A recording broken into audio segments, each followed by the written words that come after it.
1492, nobody thought to get in a boat and go west. It's absolutely ridiculous. It's just not. If they knew that the Earth was a ball, then they knew that you come back around the other side. So their whole thing doesn't make any sense. It actually makes more sense when you tell the story of Columbus being somebody who thought that the Earth was much smaller, or that the Earth was flat.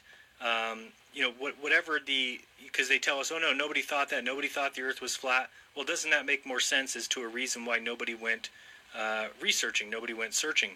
But then again, there's a ton wrong with even that timeline, certainly. And I found so many writings about Columbus when I went looking at that stuff, that so much stuff has been added to his writings, always including stuff about the globe. They throw the globe in there. And I don't know if anybody, have you ever seen the Columbus map? Let me bring this up. There's actually a map that was found dated 1490. The map it's huge too. It's like 4 feet long. And it's in, I believe, in Paris right now. It's hard to find a good image of it, but when you find it, you can't tell me that this map is not a flat Earth map. And they certainly don't describe it that way. In fact, they contest even, let me see if I can find it here. Oh, here it is right here. I don't know if I can find a good size. See, it says here, untitled document, and there's evidence for it being clearly Columbus.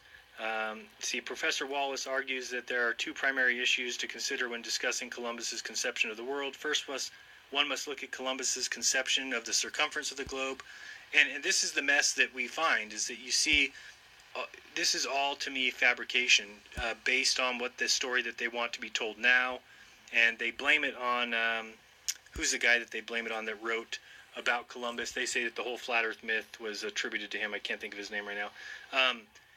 But it certainly, if you go back and look at some of his writings and the conversations that he had and what he was writing about, it certainly looks like he thought that the Earth was flat. Okay, so I know you can't probably see this. It's hard to find.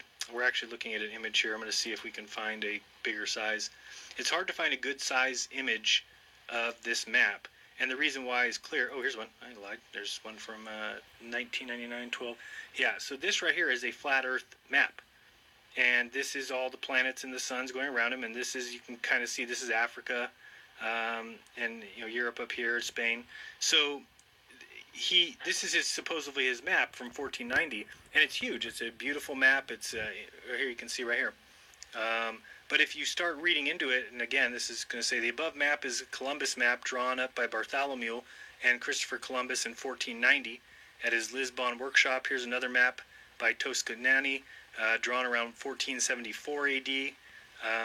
And so this map here is certainly crazy because it's a flat Earth map. So as much as they say everybody knew it was a globe, this map is laid out as a circular flat Earth map. Of course, they only show this is Africa, this is Asia, and Russia. So there's no place to go out here. They didn't know that there was anywhere else to go. And of course, I think the truth is too that he was certainly trying to go that way and see what he could find and see if he could come back the other side. So I'm not saying he didn't believe that there was a globe, or they weren't questioning the flat Earth, but they certainly did not. Everybody knew it was a globe, and Eratosthenes measured it in 325 AD or BC. That's my whole point, is that the stories that they tell don't jive with reality. It just wouldn't work that, okay, he measured the globe, we know the size of it. Well then, Columbus wouldn't have sailed 3,000 miles and thought that he hit, he sent a letter back home saying that he hit an island off the coast of Japan or China, one or the other, and it was Havana. It was nowhere close. So, obviously the whole story that we're told is incorrect.